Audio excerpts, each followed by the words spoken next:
Hey, my creative friends.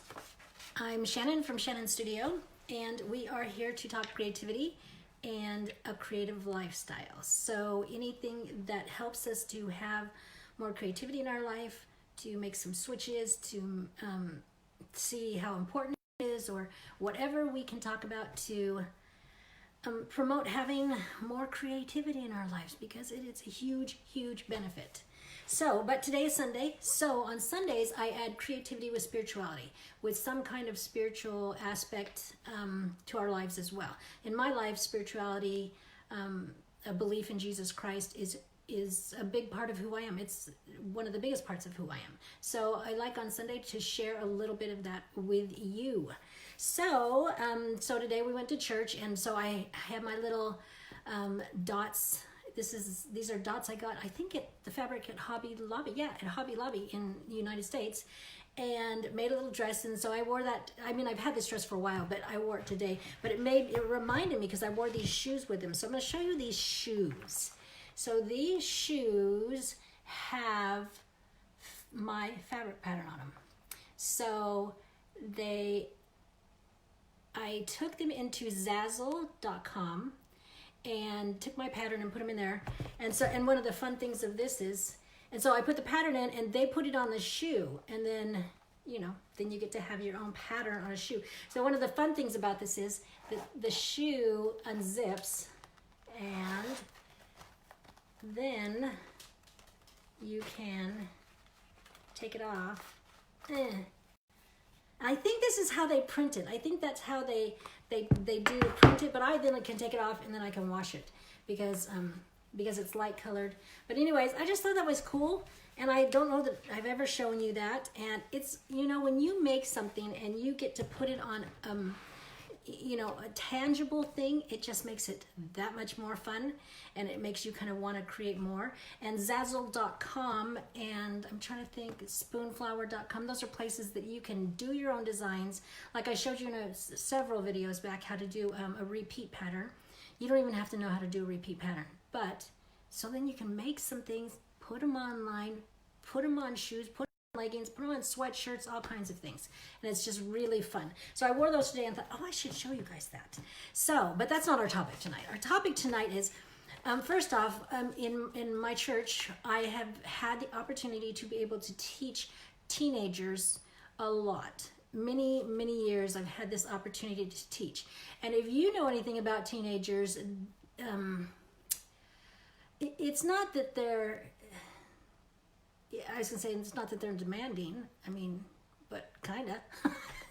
Anyways, if you're going to present to anybody, but particularly teenagers, you want to get their attention. You want it to be clever. You want it to be something they remember. And so I would have to teach them leadership skills.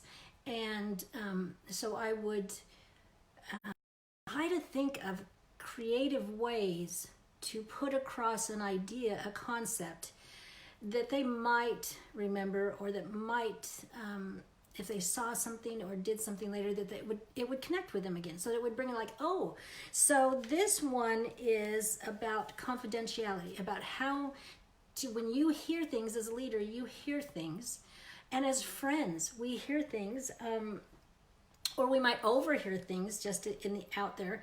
And it's about having confidentiality, to be able to not be a gossip about it, to be able to put it in the right context, and that there are certain things that don't need to be publicly told. There are certain things like physical, sexual abuse, those kinds of things, they need to be talked about and not kept in that.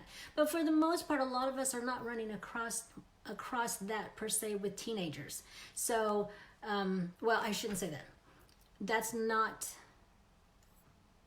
There's a lot of sexual abuse out there. There's a lot of abuse out there. And it does happen with teenagers and kids and older people.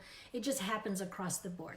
But what we're talking about particularly is like gossip and information like, my husband's out of a job and we're running out of money. Or my daughter and I are struggling, terribly. So those kinds of things that you might hear that don't need to be told to other people, but they're told to you in confidence. So one of the things that I talked about was confidentiality, about don't be a blabbermouth.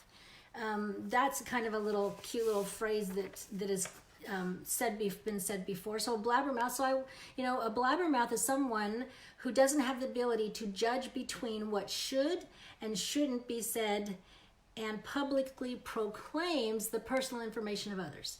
So that's the point I was trying to get across before. It's we know of some things that should be said and some things that shouldn't.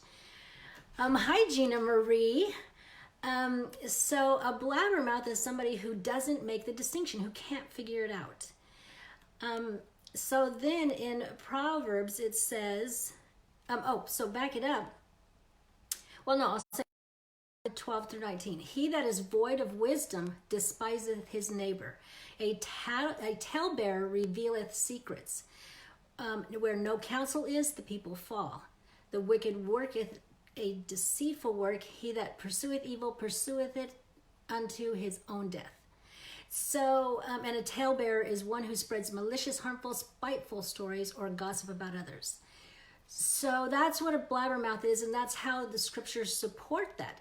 So if when I was teaching youth, it was, first off, you can talk about a blabbermouth. That's something that they probably might be a little familiar with, may have heard before, and then being able to tie that scripture to it shows them that there is a doctrinal basis for that idea.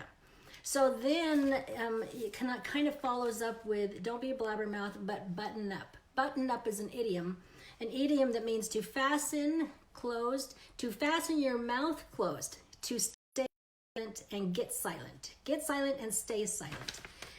And so I would use that. And if you know about, you can use a visual aid. Being creative, we understand visual aids, and we understand the strength of visual aids because it's the creative side where we start to see and hear and touch and feel. And I have to take a drink real fast. I think I'm dehydrated today a lot. So button up. So I take a coat, button it up, and it helps keep heat in, keep cold out, that sort of thing. So it's like button up your lips. And so the idea is, as a leader and as a person who cares about other people, this is from some leadership material from my church. It's as you show concern for and counsel about ways to support and strengthen others, think carefully before you speak. Communicate in ways that build trust and respect individuals and families. As a leader, you are in a sacred position to keep confidential any private or sensitive information that is discussed.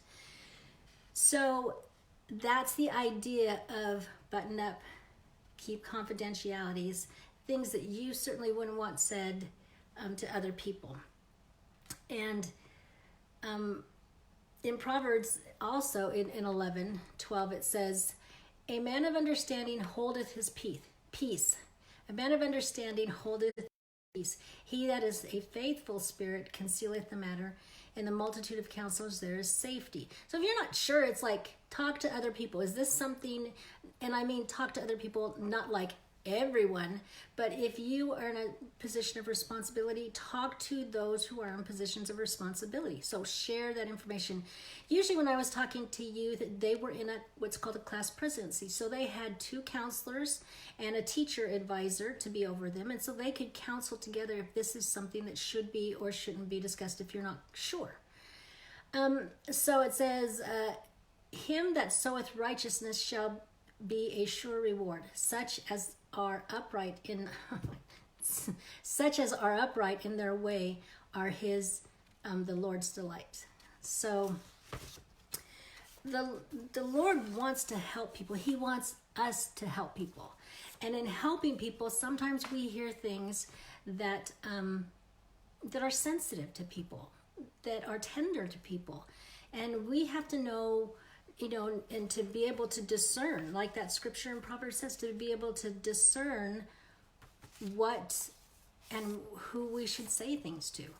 And I think when we talk about creativity, if we can talk about things and use object lessons, visual aids, concepts like the button up, the button up, then that helps to be able to get across abstract ideas in a tangible way. So when I show a coat or a button and talk about how the button holds closed things, it can be opened at times when it's appropriate time, that sort of thing. Then it gives a visual, and it's a creative way to be able to tell a concept.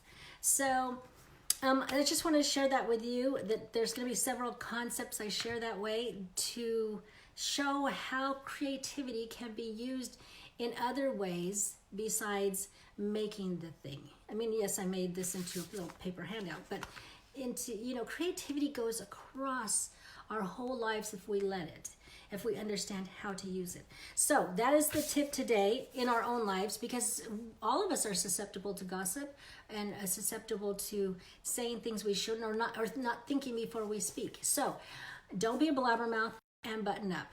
So that is the tip for today. And let's see. I think that's it. So remember, you have a creative heartbeat. Listen for it. And I will see you tomorrow. And Gina Marie, nice seeing you. Bye.